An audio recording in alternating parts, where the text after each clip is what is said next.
Hello everyone and welcome back to my channel.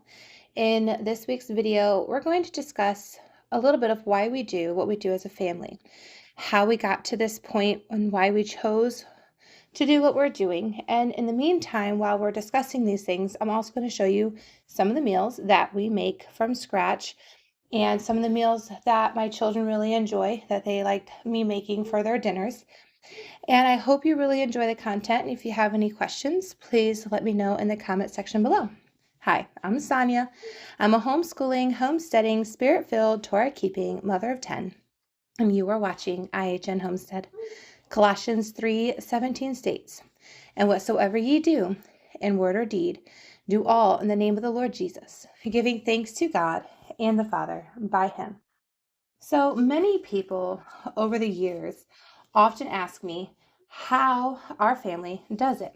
How do we make things work? Or they make comments like, "Oh, you must be a superwoman or something because I have so many children," or, "Oh, good for you. I could never do that." So for many years, these comments were they had me either laughing or rolling my eyes, just some of the things that people would say. But here lately, they've got me kind of pondering, how do we actually do all these things and make things work for our family, especially off of a smaller income? And the answer, my friends, is actually very simple and yet complex all at the same time, because that answer is God. And right now, what you're looking at is one of the meals that the kids had asked me for was lasagna. Well, the last couple times we have had pasta in the house, both times it has made my stomach hurt very greatly. And so I decided, well, if they want lasagna, we're going to make these noodles homemade.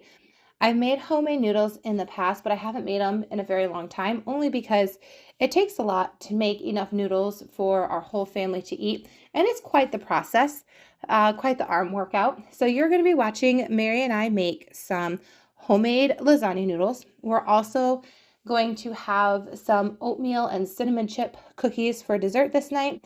And then to go with the lasagna, I am going to make a homemade cheesy garlic bread, but I have to make some French loaves first because I didn't have any bread on hand, and then cut those up and butter them and cheese them and then bake them in the oven. So that's what you're going to see us doing over the next couple of minutes. So enjoy that. All right, so over 5 years ago, I was struggling greatly with the concept of the Proverbs 31 woman and what that actually looked like for me. And I felt as though I really wasn't doing enough as a stay-at-home mom. I was raising the children, making meals and planning meals every day, and caring for the home, homeschooling the kids, and managing the finances, and not to mention everything in between. And even at one point, at least 7, 8 years ago, I was also going to school full-time through the VA, and I ended up with getting my bachelor's degree. And so it seems kind of silly to me now, thinking back on it.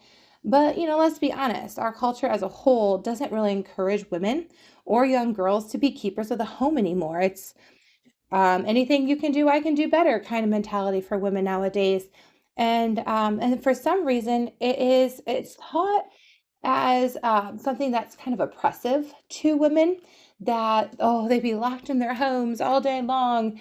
Well, that's not really the case. But real quick, so before you all start pointing fingers, let me tell you a little bit about myself. I am a military veteran. When I was in high school, I was a varsity athlete and an honor roll student, and I graduated in the top 10% of my class. I was extremely competitive. I played field house football, and if anybody knows me and watching this, you'll know what field house football was. And for a couple of years, the football coaches would let me practice with the football team during the off season. I also competed in push-up competitions, the whole 9 yards, and I was just that strong girl. And then when I was in the military, and I'm not bragging, you guys, I'm just giving you a background of myself. I could do more push-ups than any girl in my division, and I could outswim even most of the males. I worked on the flight deck of the USS Abraham Lincoln, CVN 72, and I loved it. I did the grunt work. But so hear me when I say that I know I've been on both sides of the spectrum. Okay, I was there once. Oh my gosh, but God. God had different plans for me. And though I literally was running as fast as I could in the other direction, He knew the path would lead me right back here to where I am today with 10 children, 9 of which still live in the home. And just this large family to take care of, the homestead, the animals, the whole 9 yards. Okay. So after my husband and I got married, we became on fire for God. My husband had quit some bad habits that he had. We were in church every time the doors were open, and we were not afraid to just go and do what we felt the Lord was leading us in. So if He said, "Hey," and so if we felt like, "Hey, I want you to go buy this car for so and so," and we just said, "Okay," and we just went and did it. There was no questions asked. Okay, and we decided 15 years ago to live completely on faith, and I mean no government programs, no nothing. Because at the time, I was on WIC, and we were also, on which was Women, Infant, and Children program. I think I used Medicaid for when I had my babies in the hospital, that kind of a deal.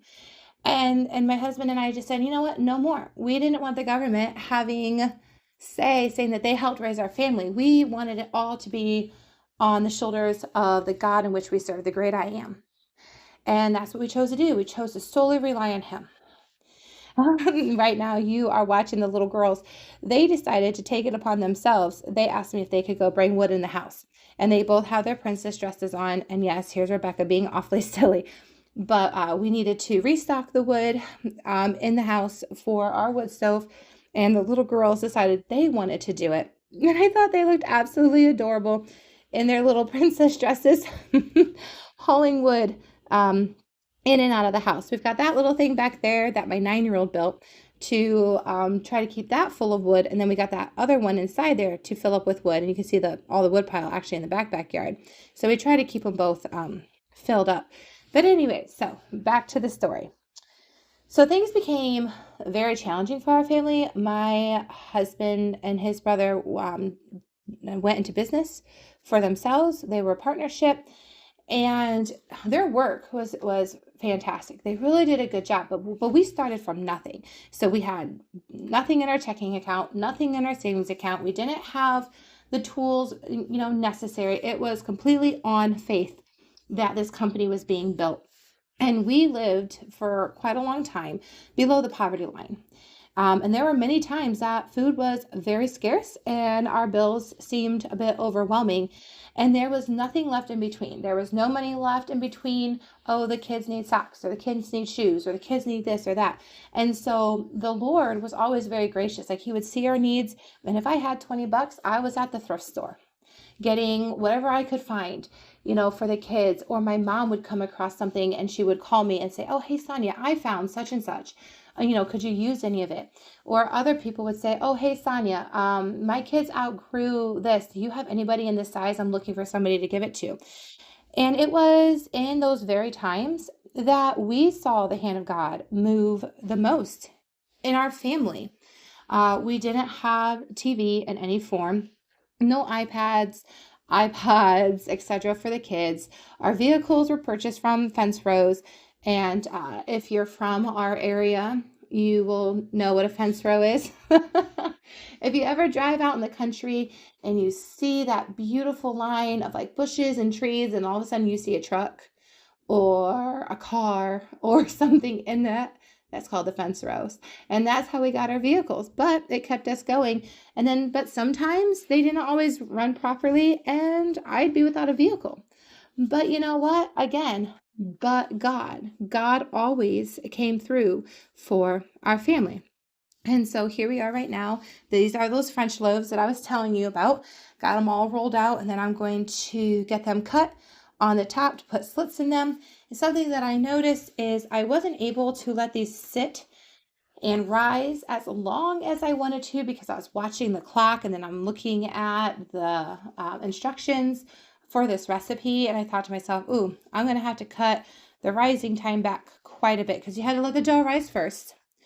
And I did that. And then you also had to then, form your bread dough and put the slits in and then let that rise again. So everything that you're watching, I'm actually doing it in sync. It was one thing, boom, boom, boom, right after another. And then, of course, the little ones, wanting to help or watch or be up there with me. But we just kept going. The family worked together really well, and we had a great time. And those cookies turned out great. I actually am thinking about making some more. They were just a basic, like if you looked up the recipe, like an oatmeal chocolate chip cookie. I had oatmeal and I had cinnamon chips, and so that's what we ended up using, and everybody really enjoyed them. But anyways, so let's move on. So um, I learned to become very creative with food. We ate a lot of soups during the winter, and I learned how to bake breads. I learned how to make our own dinner rolls. I learned how to make our own tortillas. I learned how to make our own cakes. I learned how to make, all anything that I could make by myself. That is what I did. And we have a discount food store. They get a lot of things in bulk. And what they do is they order all the foods that the grocery stores are getting rid of because they are coming close to their expiration date. Some of them still might have a year till their expiration date. But if the stores got more supplies in and so they had to get things off the shelf, okay, this little store here here locally buys all that stuff in bulk and sells it. So technically, I could have gotten a box of cake for $1.20 or maybe 80 cents, depending on the expiration date, and made cake for my family. Or the same like with the frozen cookies or whatnot. They would sell loaves of bread for like $1. It was the Pepperidge Farms bread. But anyways, so I had these other options, okay, of food and supplies, but still, it was it still added up to be quite a bit. And purchasing a bag of flour and making bread or that way was actually cheaper still than for me to go and purchase the bread loaves themselves. So yes, it did require, of course, more work on my part, but I found a joy in it. I actually really enjoyed putting these things together and working with my hands and seeing this masterpiece come to life, these beautiful breads, and watching them rise and the things actually tasting good when you got it on the table and everybody really enjoying it. And so it started to become a routine for the family, and then that routine turned into a habit. And so I remember years ago, and I'm walking down the aisle in the discount store and I'm looking at all these cakes and cookie batters and all these things that I could purchase that would take me just a couple minutes to throw together. I remember thinking to myself, no, I can make that at home. I can make that myself. And I would have something that would go a lot further, but it was also a lot more nutritious and healthy for my family because even though we were short on finances, I still wanted to try to give my children at that time, which it wasn't 10 at that time, it might have just been half at that time, but I still was wanting to give my children at that time the healthiest food that we could afford. And that's what we did. And so thus began my pursuit of that Proverbs 31 woman.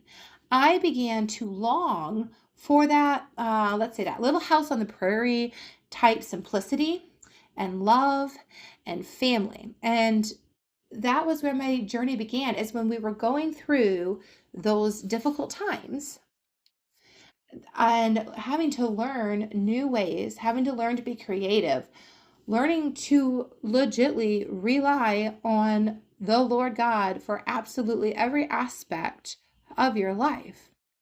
That is where that Proverbs 31 journey for me really began to unfold, and where my heart and my mind began to struggle to see if I was actually obtaining that status for myself and for my family. Those lasagnas, by the way, turned out absolutely delicious. I ended up not getting a stomachache after eating them. I think that fresh ground wheat, what is it called? The bread Beckers. I think they have a YouTube channel, but they even talked about how when you have the whole the whole thing together, the wheat, the bran, the germ, you have it all together. They said it's actually easier for your stomach to digest than the flour that you get from the store.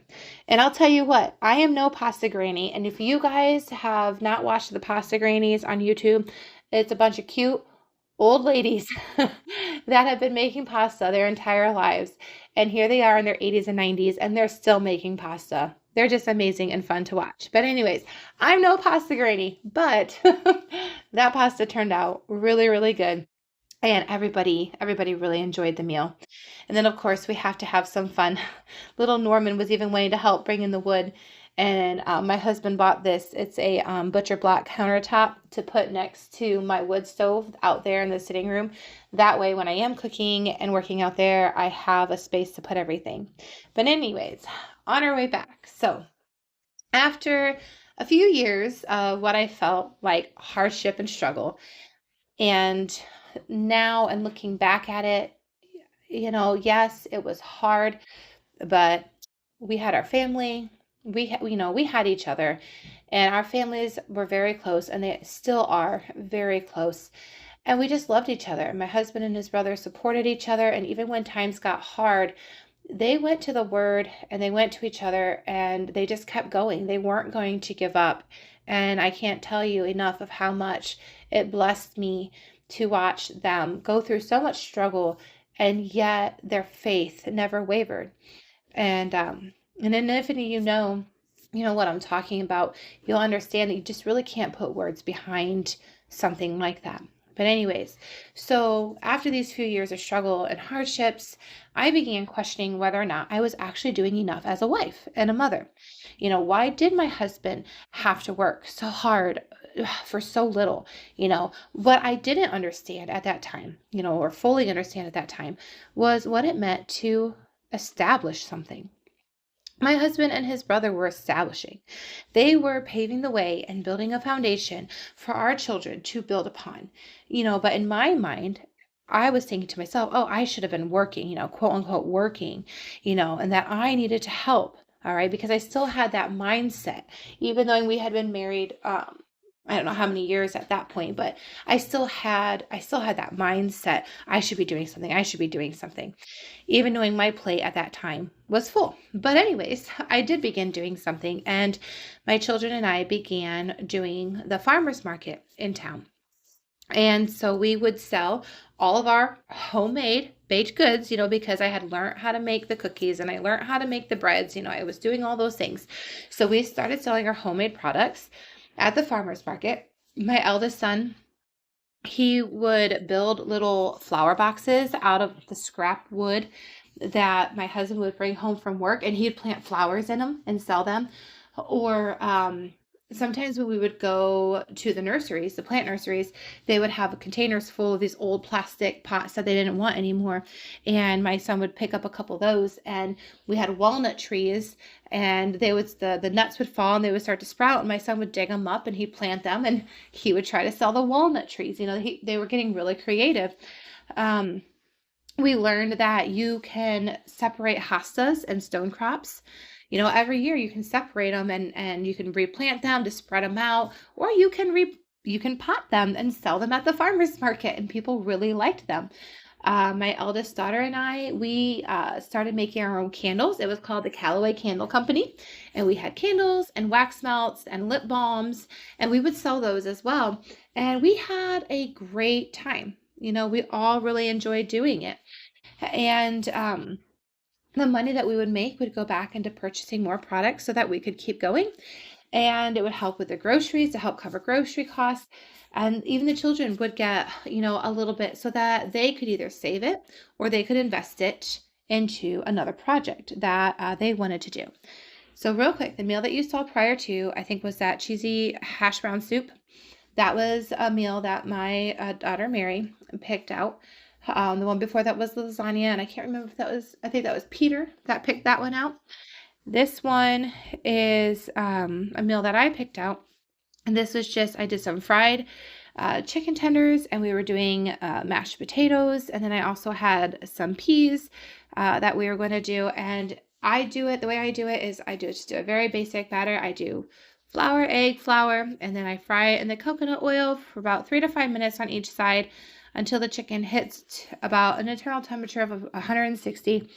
And they always turn out absolutely delicious. And my kids really, really enjoy them. I think by the time I got done doing this and I counted,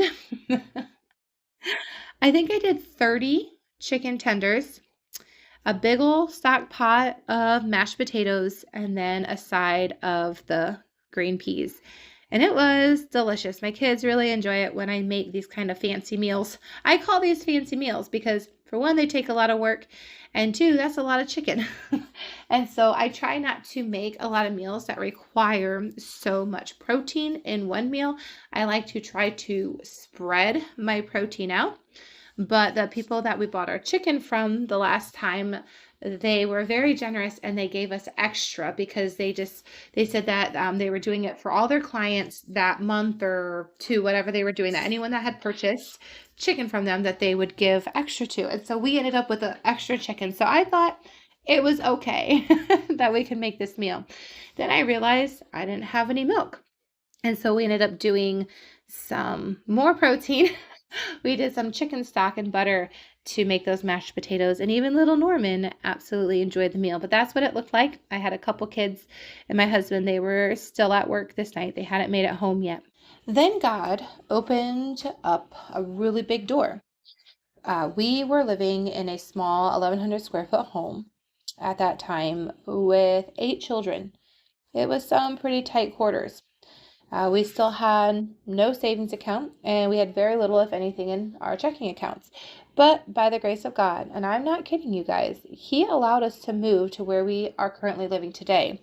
And I remember when the opportunity for us to get this place had opened, and my husband drove me out here to this beautiful 2 acres, big house, all this stuff. And I looked at him, I said, "This is not funny." I told him, we can't afford this. And he goes, "But if God is in it, we can.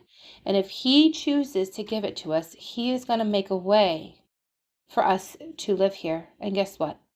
He did. Don't know how He did it, but He made a way, and now we are here. The house is a big house, yes, it's a very old house. Absolutely nothing's up to date, not even the electric, the plumbing, or anything. We've had so much work to do in this house. We've been here since 2021, and we're still working on it because with a large family and my husband working, the house projects don't get done as quickly as you would want them to. But you guys, you want to know something? We dove legitly head first into the whole idea of the homesteading life. Okay, we purchased a pregnant Jersey cow. We got chickens and ducks galore. We also purchased goats, eventually added some sheep, and we were nonstop. And I'm not kidding when I say our family was nonstop. But everybody helped with something, and the children loved the animals, and I loved seeing them out there with them, taking care of them. My kids would go into the goat pen and play with the goats. They would go in with the cows and just literally they would lay down with our mama cow. She was just so tame, just such a beautiful cow. And they'd go out in the pasture and they'd lay down with her. And I was just loving this homesteading life. But I soon realized that I really did not like sheep. I did not like sheep whatsoever. And so eventually, and not to mention, we only had 2 acres and we had all this going on. And we decided, you know what? Yes, we tried these things out. Some of the things we liked, some of the things we didn't. So the sheep were the first to go. We butchered some of the sheep. My boys learned how to tan hides. And so they actually still have some of the sheep's wool upstairs in their room. But we butchered some of the sheep, and I even canned up their meat. And then we also gave some to I think we gave some to our local livestock market. I can't remember if we butchered all of them or gave some out. Can't remember. And then our goats, we really enjoyed our goats. We had the Nigerian dwarf goats. I really enjoyed the milk that we got off of them. All 3 of the girls that we got, they got pregnant and they each had their kids, and they are just the sweetest little things, and I really enjoyed them. But again, we realized that, for one, trying to sell them It was just harder. It was just harder than I thought, you know, to find people that would purchase them and want them for their farm.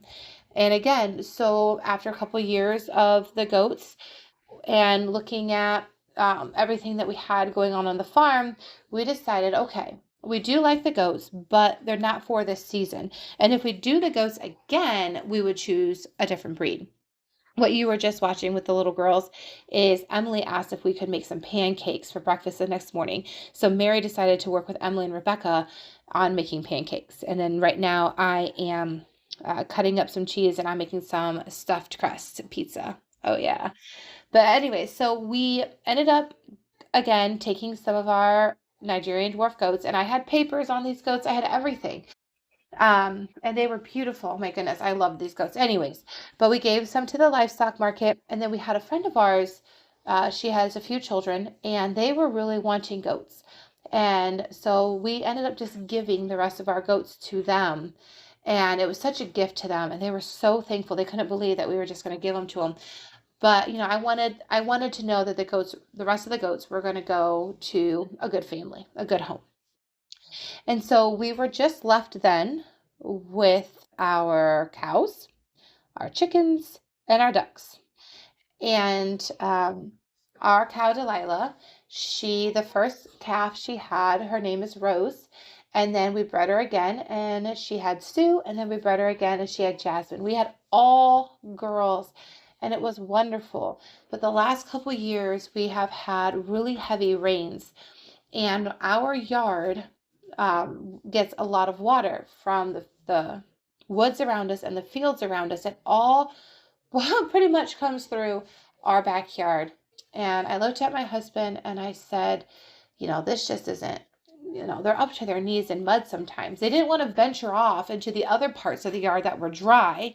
They all just wanted to stay in the same spot. No matter if we took their big old bale of hay, the big round bales of hay, and we put it all the way in the back corner or something, yeah, they would go over there and eat. But they always would come back to the same muddy spot.